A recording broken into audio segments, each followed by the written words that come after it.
Thought Bubble Audio.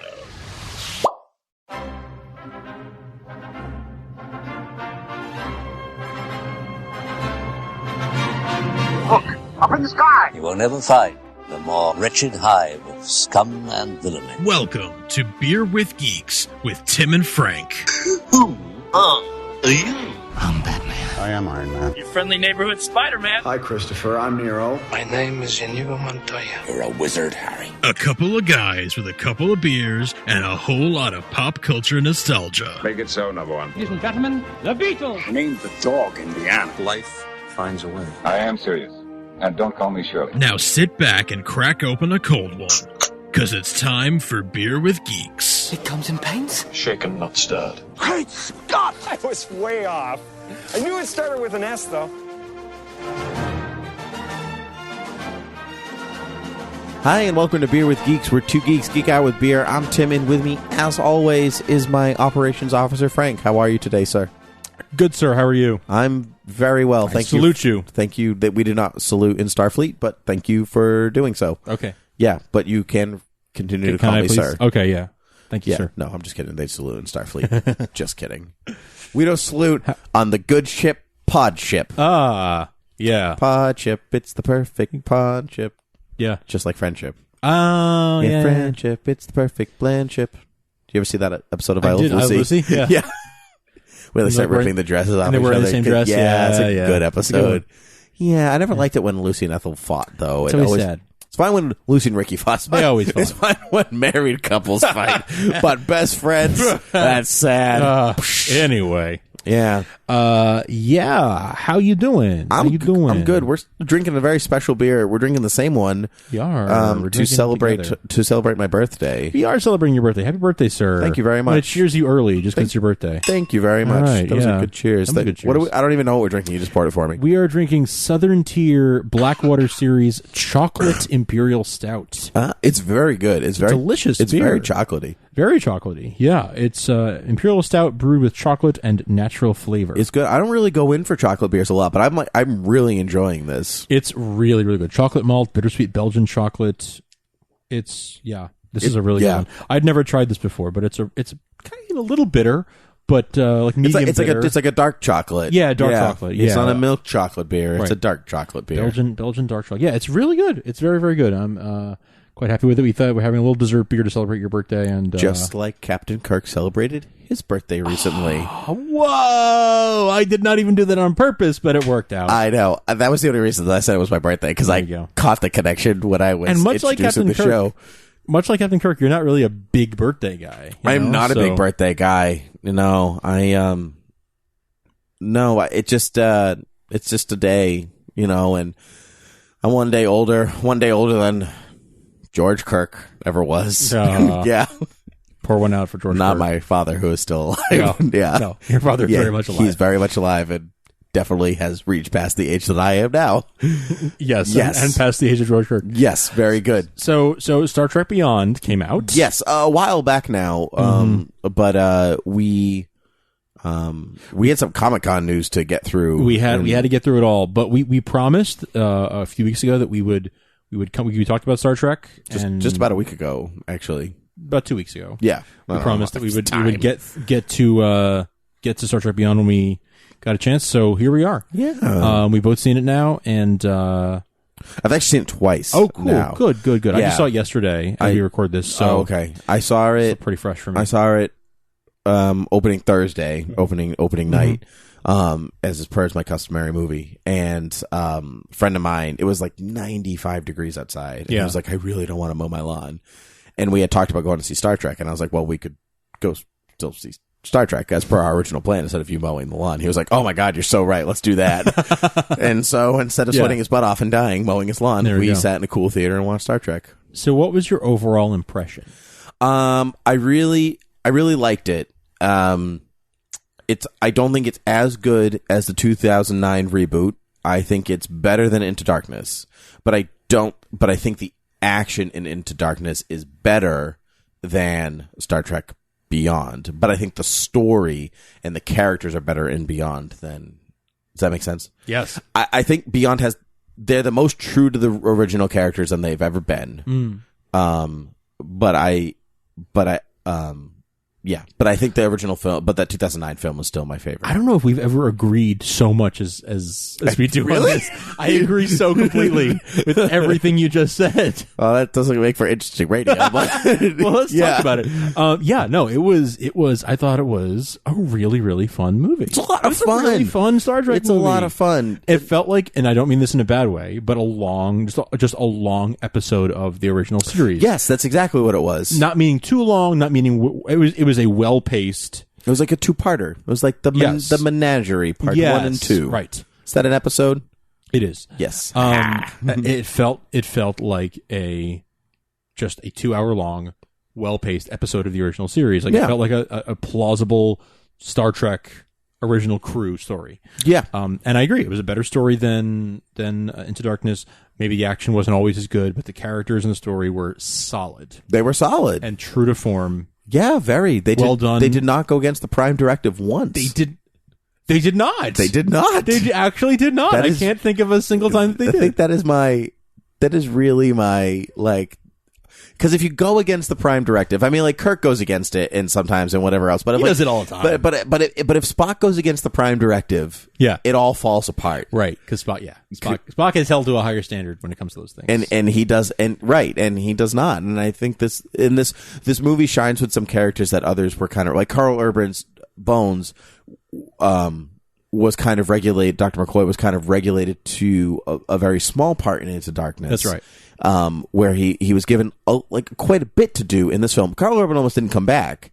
That's right. For this film, and it was talking to Justin Lin, the director, and to Simon Pegg, and he was like, okay, this is because he had another project lined up, and he, is like, maybe I shouldn't come back. And then when he got to set, he said, oh no, I made the right decision. This would have been a mistake not to be here, because they clearly like each other.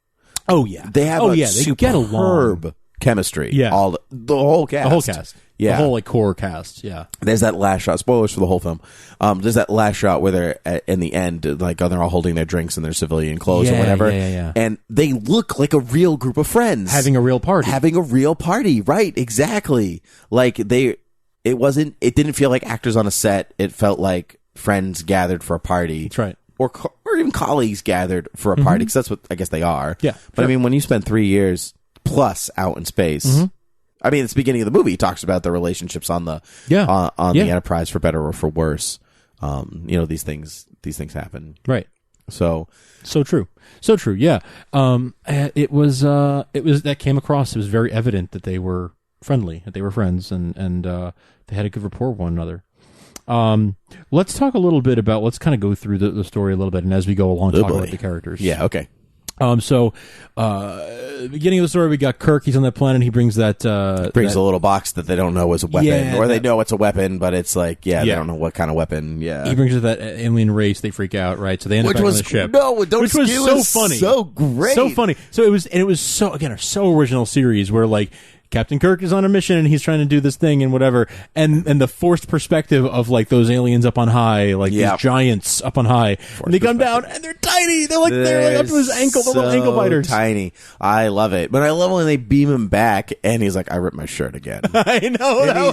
He's so upset. I died at that. Yeah. Like, how many times does Shatner rip his shirt? He ripped his shirt, right? And my friend is a much larger Star Trek fan than myself. I asked him what he thought of this movie, and his response was Star Trek beyond fan service. And he didn't mean that as a negative thing, but he just felt like they went beyond, above and beyond what it was to be fan service and what it meant to just be Star Trek. Right. But it wasn't heavy-handed. Like, it was, if you didn't get it, if you didn't get the jokes, you didn't get the jokes, and it was fine. If you didn't know that William Shatner ripped his shirt in almost every episode being Captain Kirk, didn't matter. It didn't matter because that joke is still funny.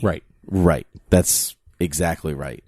And I like that the film also started with Captain's Log.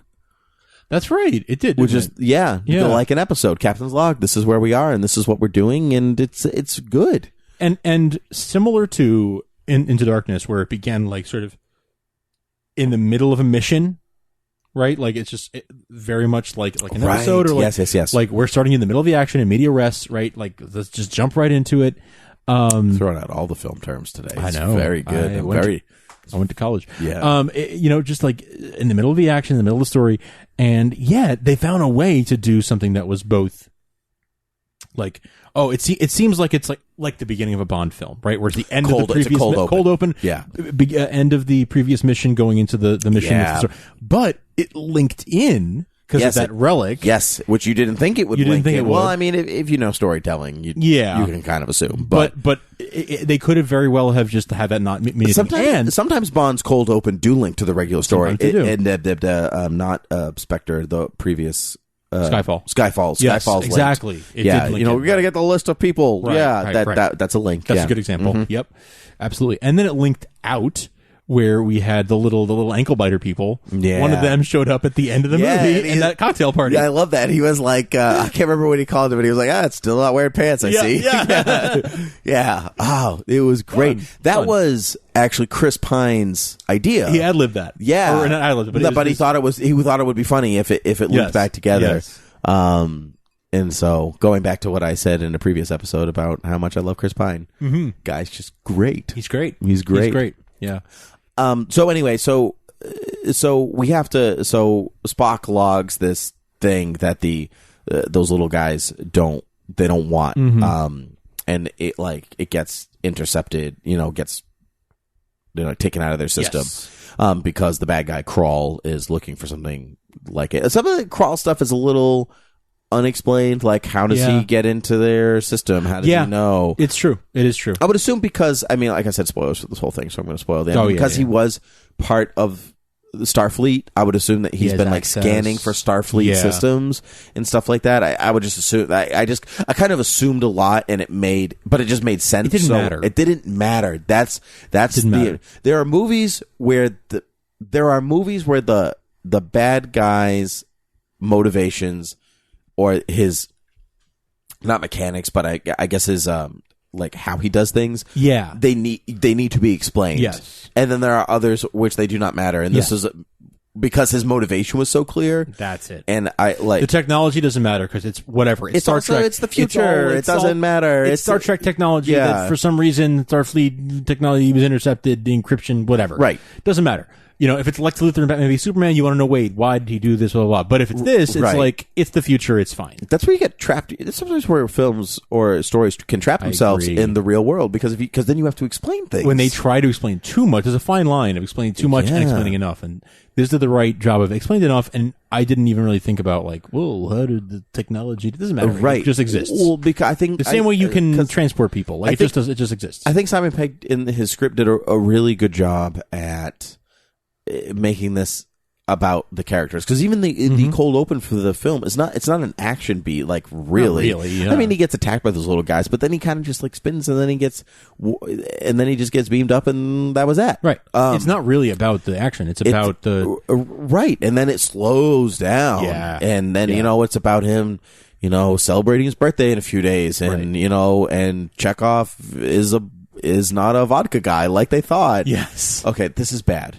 I'm going to say this is bad. Okay. So Anton Yelkin passed away very sadly. Yes. It was very sad to watch him in this film. Very He was a much. very good actor. Yes. Passed away too soon. The first mention of him is Bone saying, "I stole this from Chekhov's locker." Okay. And my first thought was, you stole from a dead man. Aww. Even though, you know what I mean? It just crept into my head and it wouldn't leave. And now I've seen the movie twice and it was there both times. And now it's going to be in the head of everyone who watches this movie. Oh, well. And it's just it's such a bad way to bring the character, to mention the character first. Yeah, but well. what are you going to do?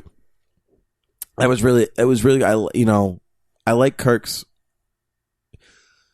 It's funny because sometimes I'm like, oh yeah, you're upset, whatever, blah blah blah. I don't care. Sure, it worked in this film. Yeah, because Captain Kirk did not mature from Star Trek to Into Darkness at all. He was still like, I'm Captain Kirk. I'm with the ladies and I'm with the things. That's and right. Hey, how's it going? I'm Captain Kirk. I'm First Officer Kirk. Now I'm Captain Kirk again. Whatever. He felt more like Captain Kirk in this film than he's ever felt. Instantly. Yeah. From the very beginning, because it's been 3 years. Because it's been 3 years on his 5-year mission. Yeah. Which is nice, right in the middle. He's having a crisis, like I've been out here. It's directionless. I'm out here too long. He's still young. Yeah. Like he's a young captain. Yeah, sure. Yeah. So like Captain Kirk's what? 31? Yeah. I mean, he's a young guy. Yeah. He's a young guy. Maybe. Young for maybe an almost vice admiral too. Right. Yeah. And so they go to Yorktown, which I thought was a great name. Great name. They're so good at that in the whole franchise. It's always good names of like, historical figures and this kind of stuff. Like, I love that it was called the base, the space station was called Yorktown. It was a really cool looking space station. It was, like, yeah. Really, really nifty. Something I never thought Kind of. like this, like in between the upside down stuff, where like literally on one side of a surface the buildings are going upward and the buildings are going downward, and the gravity, the fake gravity is going both ways, and the buildings are sideways, like perpendicular to one another, because you can do that because it's all artificial gravity anyway, so it doesn't matter. I thought that was so smart. I'd never thought of that. They did that in Elysium. Oh, really? I didn't see Matt that. Damon. Oh, okay. It was pretty good. You'd actually probably really like it because it's very sci-fi. It was good. I didn't love it, but I mean, you like District 9, right? I did like Then you'd District 9, probably yeah. like Elysium. It's the same as Neil Blomkamp. So, oh, that's the other Blomkamp film. Okay. yeah. Besides Chappie. Yeah. But the Elysium is that same idea. It's like the artificial gravity, and I think this is like a steroided out version. But I remember the commercials for that. The trailers for that now. Yes, that did look like something I wanted to see. I'm not calling it a ripoff. It's probably not. It's a great idea. Yeah. Go ahead and take it and expand it. I think it worked better in this film than in Star Trek. I think it worked better in Star Trek than it did in Elysium. Okay, cool. Just because the one in Elysium felt very small, and this one felt like expansive. Scale, like you might never meet the people on the other side of the space station. So large. You know what's funny? So now Into Darkness was a revisiting of a lot of the themes and a lot of the, not even themes, but a lot of the stuff, a lot of the plot points from Wrath of Khan. Yes. Right? That's no secret. Right. But this, I felt like, was a revisiting of some of the themes of Wrath of Khan. In particular, the age thing. 1 year old. Oh, because he's celebrating his birthday in there. He gets A Tale of Two Cities. Is that the book that Spock gives him? Yeah, I can't remember what book it is, but it may have been. I will use my one lookup. It may have been. All right, use it. Yeah, so and it was consistent that like he doesn't like his birthday, he doesn't like talking about it. Not in the same way, because in Wrath of Khan it's because he's old and he doesn't want to feel old. But just it's an alternate universe, but it's still the same person. He's still starting from the same place, so he has some of the same characteristics, and that includes him not liking his birthday and not liking thinking about aging. Is Tale of Two Cities. But it is. Okay, good call. Good pull. But also, I love that it's the consistency of like the moving on thing, and the like Admiral Kirk, and will he, he decides not to be Admiral Kirk ultimately in this one, and and Spock's like, will he move on to complete Ambassador Spock's work or not? Those themes are kind of I didn't really, for whatever reason, I didn't expect them to talk about the death of Ambassador Spock. It didn't occur to me either that they would. I thought that they would just pretend, oh, he's off on, New Vulcan or whatever, doing his thing, and like, there's no reason for him to come back. Right. But I forgot that he did make another appearance in Into Darkness. Yes, he was on the video screen. So it makes sense, I guess, that they would like feel like they needed to address it, if for no other reason than a tribute to Leonard Nimoy. To sort of say like, but it was such an intricately woven plot point. It was particularly like with his death makes Spock question, like maybe, I think this thought came before the death of Ambassador Spock, but like Spock thinking like maybe I should sire some Vulcan babies because I'm an endangered species and I should I should do that, and I have a responsibility like that very much, yeah. which is kind of selfish of her, but totally makes sense. I'm totally on her side, right? Yeah, it was. Everybody also had something to do. That's so true. I felt like Uhura is typically very underutilized. Yeah. This film, I think she was a little also underutilized in this film. If I had to pinpoint anybody who was underutilized, agreed. She is the least used out of the whole crew, but more than she was in the last movie. Yeah, I think she was underutilized in Into Darkness. She was very heavily featured in the first Star Trek, which is what I always think of. Featured, but was she really, like, she was in it a lot, But was she really like doing anything, or was she? Well, sort she of, intercepted that Romulan the transmission, right? And and all that stuff. But it was like that was her one moment of glory, sort of. And she saves Spock at the end of Into Darkness. You're right. I forgot about. You know what? Yes, I completely. Yeah. Yes, you're completely right. Yeah, and she beams in and does. She has a lot of scenes with Crawl in this movie. Yes.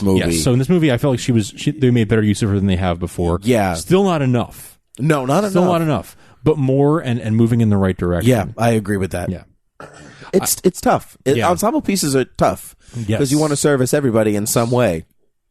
But I like that they were clearly making an effort, even in little things where the things that they gave her were like even at the very, very, very, very end of the movie when the whole crew shares the Space the Final Frontier monologue thing. She has the end.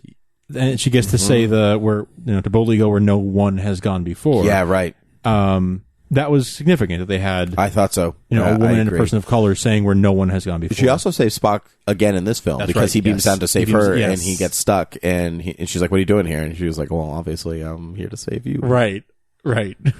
Head tilt. It felt a little bit. I'm Luke Skywalker. I'm here to rescue you. Yeah. Aren't you a little short for a Vulcan? Yeah. Or even like Anakin, like, then we decided to rescue you. Good job. Yeah.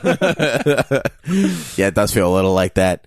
So anyway, Krall gets this transmission after Yorktown and all this stuff, and they go into the nebula with the woman who says she was trapped. Yeah. And, my ship's here. Oh, this is a planet. I'm like, I don't trust you. Yeah. Woman who looks like you belong on Face Off. Her makeup looked like latex to me. It did, yeah. But you know what? It looked very Star Trek. Like it looked in keeping with the tradition of Star Trek that's creatures. True. But I think, but everyone else's makeup was awesome. It looked better, yeah. And she looked like I could poke it. You know what I mean? Like I just want to poke her neck and be like this Alf. is not real. Yeah.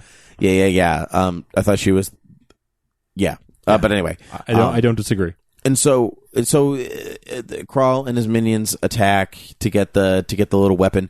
Do you feel like the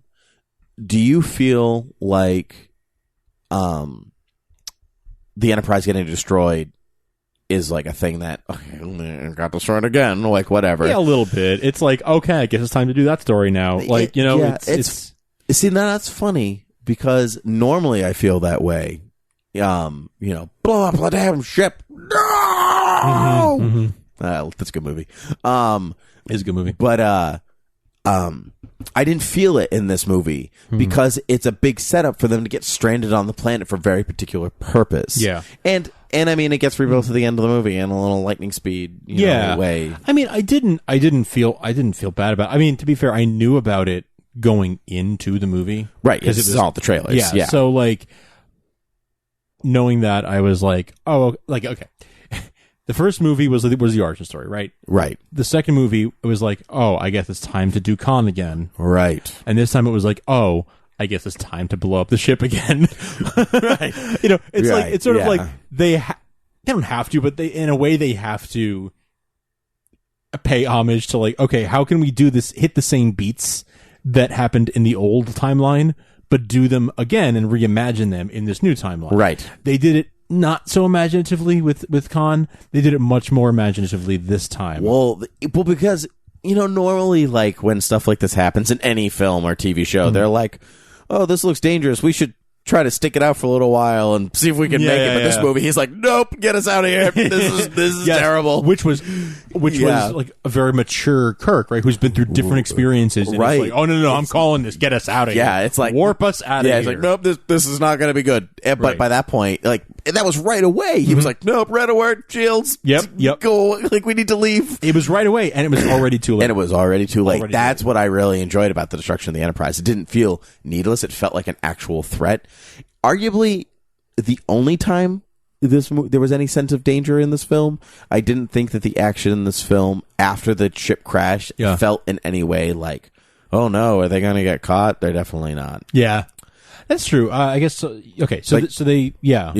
Well, I guess we can keep going. So they crash. They crash on the planet. And everyone gets separate, and everyone is separated. I like the little groups that everyone gets separated into. I like Ahura and Sulu together. Yeah. I like Chekhov and Kirk together. That was a cool one. That was not a combination you see a lot. No, it really wasn't. I liked seeing that. I liked Scotty with Jayla. Jayla. I almost called her Jada, and I was like, it's close, but not quite. Who we'll get to in a second, and Bones and Spock together, which was the treat of the film. That was the treat of the film. Yeah. Because Bones is my favorite. We've talked about Bones is my favorite, and so and I really like Carl Urban too, and so it's just like a treat to watch both of them together. Oh yeah, so that was great. But going back, so Scotty's on his own, and he meets Jayla, who is played by Sophia Patella, who was the peg-legged assassin in Kingsman. And she's actually going to play the villain, the Mummy, in Universal's reboot of their Universal monster movies. Oh. She's playing the villain, and Tom Cruise is playing the guy that stops. Did not know she was going to be in that. Yeah, that's cool. Yeah, she's really a really good actress. Yeah, she is very good. Yeah. She seems, well, one, very athletic, but two, I think she seems versatile, and I like Jayla. Her makeup was tremendously cool looking. So cool. I loved it. I was listening to an interview, and they were talking about how they would all be hanging out, like all the actors would be hanging out at 1:00 in the morning, like just like after a day of work, and she'd be like, well, I gotta go get makeup ready. Oh god. See you later. 5 hours of makeup for that. 5 hours. Wow. And cause Zachary Quinto was like, man, I thought mine was bad. Yeah. Used to be 3 hours. Yeah. Now it's down to like 1 hour and 50. Oof. Oh, wow. Yeah, they got it really down. With the ears and all that? Yeah. Question. If you had to be stuck with Spock's hair or Spock's eyebrows the rest of your life, what would you do? Spock's hair. Spock's hair, right? Because you can kind of pass that off as like, oh, just don't style it. Yeah. But Spock's eyebrows. Yeah. Plus I'm bald, so stuff. like... You're just like, I'll just get some hair. Oh, that's a good point. I didn't think of that. See, I have all my hair. Right. So I'm like, okay, I could deal with having hair again. That's fine. Yeah, even if it's in a little weird eyebrows. I got eyebrows. I'm good on eyebrows. I got those. Yeah, got them in spades. I got them in spades. You got like 6 or 7 of them. I got like a bunch. I got some in places you can't even see. Yeah, you're very it's very emotive all over your body. All over. Yeah. Yeah. Yeah. Okay, so and so everybody kind of goes through there, like we're finding out different pieces of the puzzle. But I like how they all come together knowing different bits. Like it only all makes sense once they all come together again. Yeah. I also, Kirk hid the device inside the alien's head, the Starfleet officer's head. Yes. It opened up, which was super gross. Because it looked like giant spider. It's just like it looked like a spider. It was kind of gross, I guess. But it was cool. Yeah, but it was gross. All right. Yeah. My friend, who said was a big Star Trek fan, texted me after he saw the movie, and he was like, "Kirk definitely knew that was there from Kinky Night." He definitely knew that. Maybe. Yeah, probably. But did you notice that Chekhov was kind of the ladies' man in this movie? Yeah, he was. Because Kirk's captain. You really can't be going around to the crew and being like, "I'm Captain Kirk." Right. But you're right, because it was Chekhov that we saw getting kicked out of that woman's room at the beginning. Yeah. Yeah, you're right. And then at the end, he's like, "Did you know that the little old lady invented Scotch in Russia?" That's right. That's right. Not many people know this, yes, yeah. But the Führer was descended from a long line of English queens. Yeah. He had the lines. He had the moves. Yeah. Right. He was a little quirky. Little ladies man. Yeah, a little ladies man. Sadly, not bad for a 16-year-old. Yeah, I don't know how old he was supposed to be in this movie. Definitely in his 20s now. Yeah. Well, he was 17 in the first one. 17. Oh, 17, sir. Well, it's already been at least a year, and then like it's been like 4, maybe 5 years. Yeah. So he's in his early 20s. Yeah. 17, sir. That's right. I forgot about that. Anyway, so they all like have their bits, and they discover that Jayla's living on the USS Franklin, which was one of the first ships to go out. Right. Now, I'm not a big enough Star Trek guy to know this, but do you think that some of the original ships were named after the founding fathers? Oh, that could very well be. I mean, they named... because they're in Yorktown is the space, Yorktown, and the USS Franklin, and I'm just, someone was listening to Hamilton when they were writing this. Yeah, exactly, just saying, right? Just saying, even though Franklin's not in it at all. Looking at you, there is a Battle of Yorktown. Yeah. That's interesting. I don't know. That might be where it comes from. Yeah.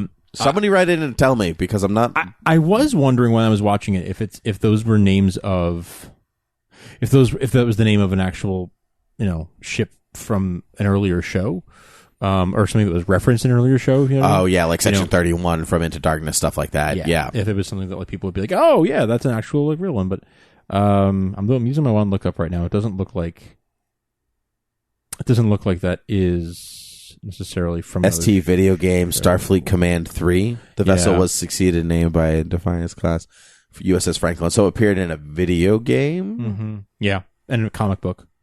Oh, okay. Yeah, but not the same ship. And the Next Generation Officers Manual. But this is a different ship. This is a ship that looks like it's Enterprise subclass. It looks like, but it's still like the USS Franklin. So the name existed. So he took the name, but not the design of the ship. Not the design. Yeah. Okay.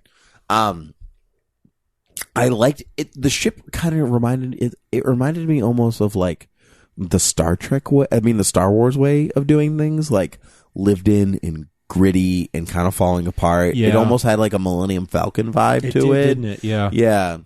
It actually kind of reminded me of like the bridge of the Franklin kind of reminded me of the original Enterprise from Cardboard Walls. Yeah, yeah. Or the Enterprise A even a little bit. Yeah. All right. While we're on that bridge, the dirt bike was out of place, right?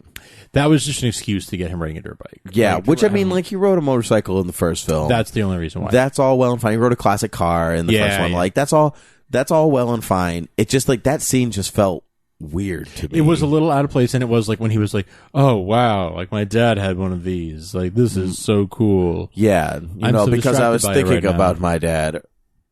Earlier. Yeah, exactly. When we stole from Chekhov. Right. I'm the captain. I am the captain now. Of the USS Enterprise. Yeah, I am the captain now. He is always the captain. So we learned through the course of the film, and we're going to skip forward because we're running long. Way out of time. Okay. Yeah. And so Krall is one of the original captains of Starfleet because he was part of the military before, and then it was disbanded, and in Starfleet form they gave him a captain's chair in a ship, and they were like, go to space.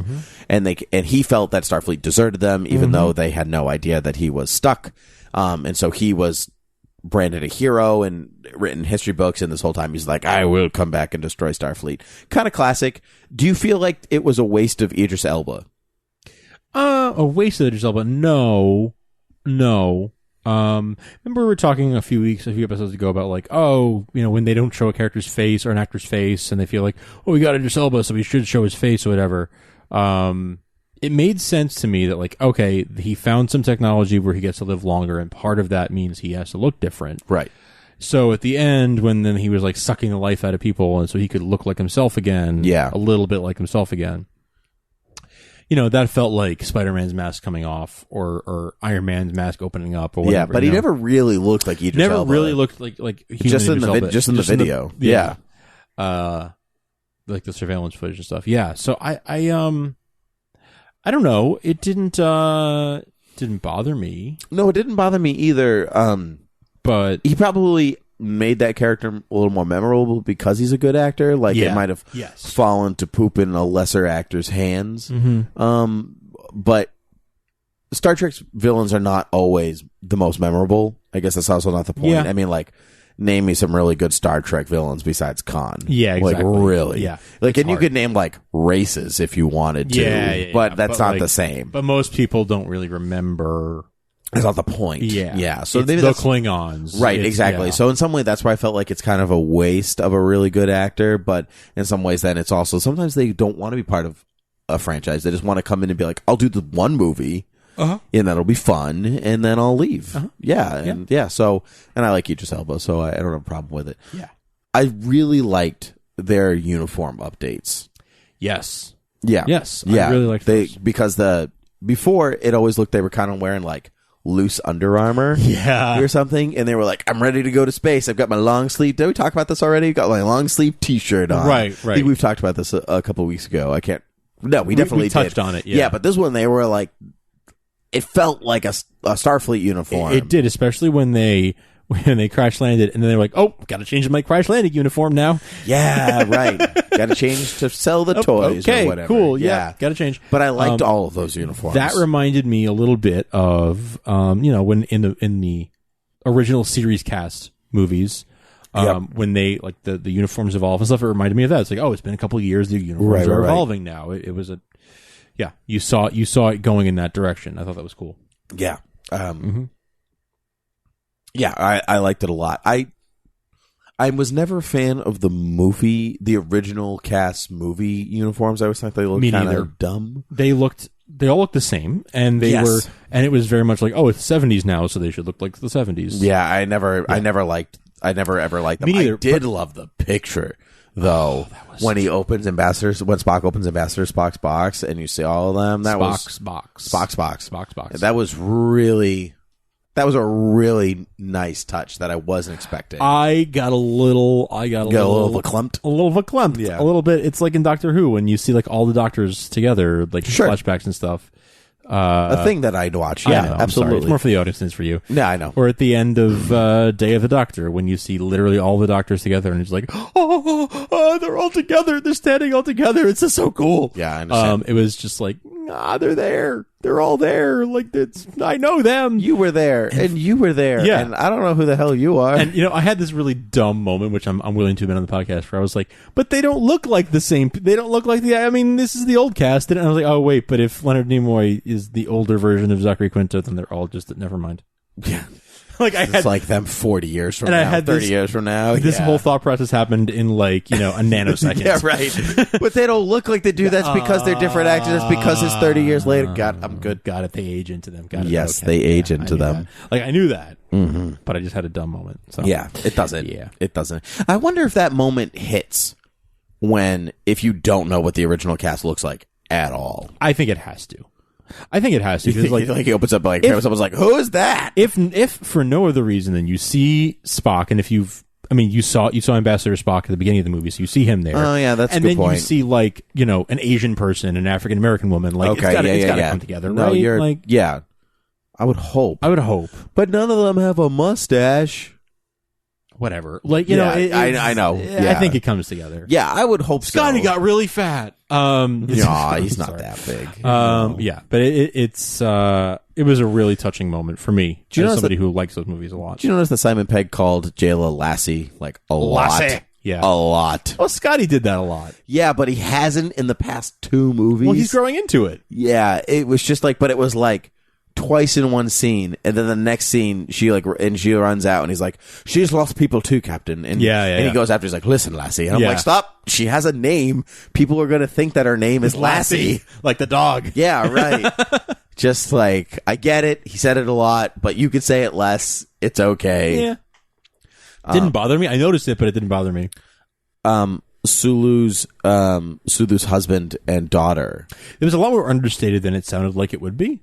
Because all this controversy with George Takei not liking it and this stuff. I don't think I would have noticed. So John Cho said that they did shoot a kiss and stuff. And actually the actor who played his husband. So one of the writers, right? One of the writers is also straight, and John Cho is straight. Right. And so it was they both had to get into the acting space of being able to do this, and they spent a lot of time and effort doing this, and then it got cut from the movie. So they were a little bit we went through, we kind of wanted that to be in there because it was meaningful to us, but right.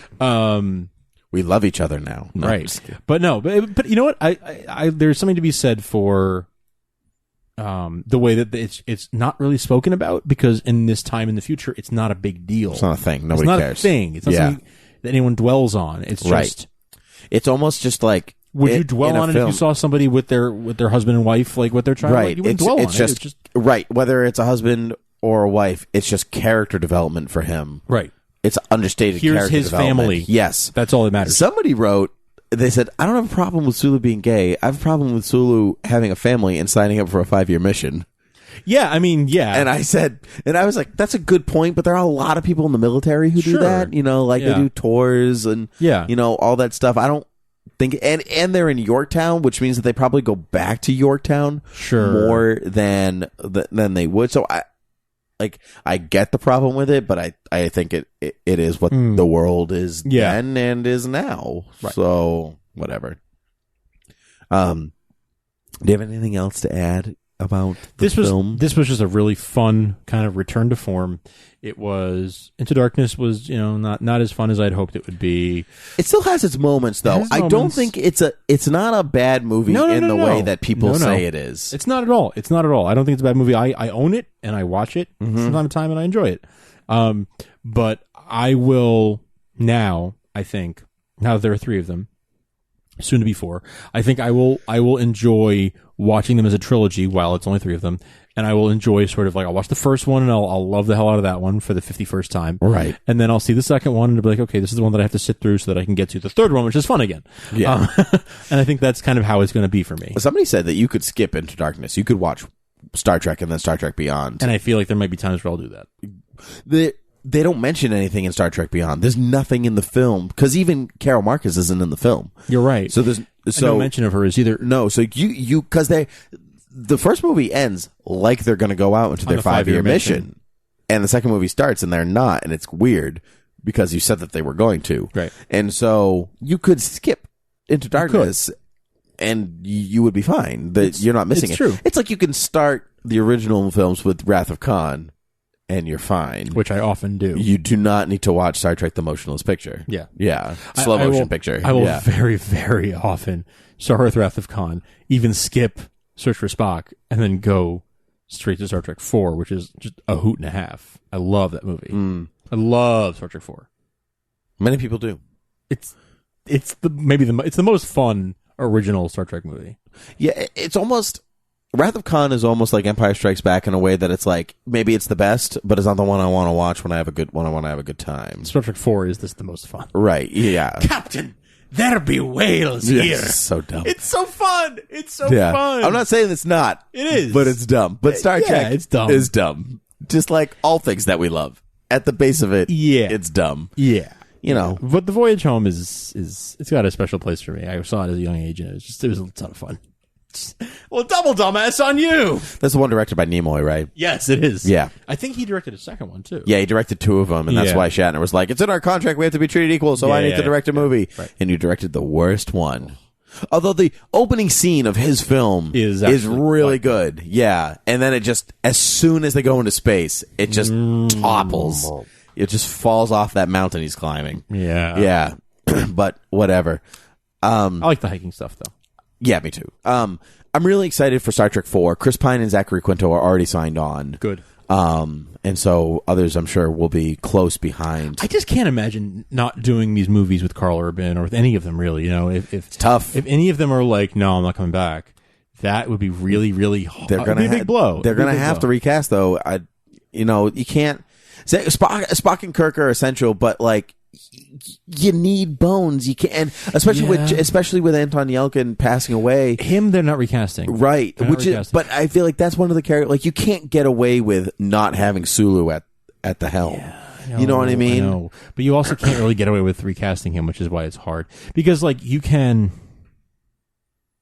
get away with not having Anton Yelchin there because like his character wasn't in the first season of the show. Right. Didn't exist for the first season of the show. In fact, in Wrath of Khan, when it's like, oh, I never forget a face, like, you never met him in the episode you were in. He wasn't in the show at that point. He's just making stuff up. It's fine. Making stuff up. But anyway, yeah. I do hope that they can get everyone together for at least one more. If we saw them in the middle of their mission now, maybe the next one will be the end of the 5-year mission. Star Trek 4, Father's Day, which is actually Star Trek 11?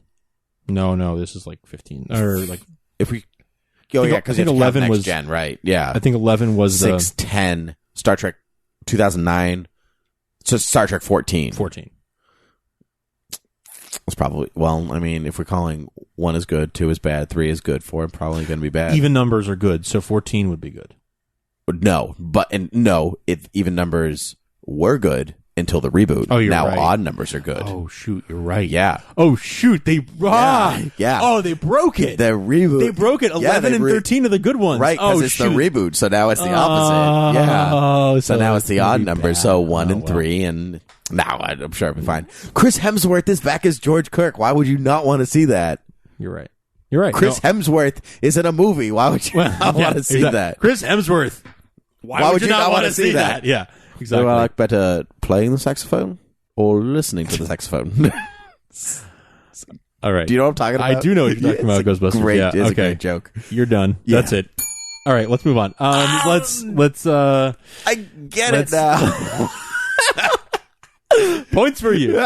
4 for you, Glenn Coco. 4 for you. All right. Where can people find us on the galactic internet? They can find us on Beer with Geeks on Facebook, Twitter, and Gmail. You can rate and review us on iTunes, Satchel, Overcast, Google Play, and all places that are sold. 4 and 5 stars really helps us. Yes, it does. Tweeting at us is also the best way to reach us. Yes, it is. And so, because the Facebook gets checked very seldomly, and the Gmail gets checked also seldomly. Actually, that's not true. Gmail I check all the time. Oh, do you? Okay. Yeah. Frank checks all the things. Email us. Yeah. gmail.com. And so actually I get updates on the Facebook, you know, like so-and-so's checked out your page, so-and-so's like your page, you know, I get those a lot. I rarely like go to them because it's not like so-and-so's commented on your page. It's right. You know, it's a lot of likes. So, like. But anyway, so those are all the things, and you can find us in a galaxy far, far away next time. Can I end a Star Trek podcast on a Star Wars thing? That's probably heresy, but we'll allow it. You can live long and prosper. All right. Live long and podcast. Cheers. Cheers.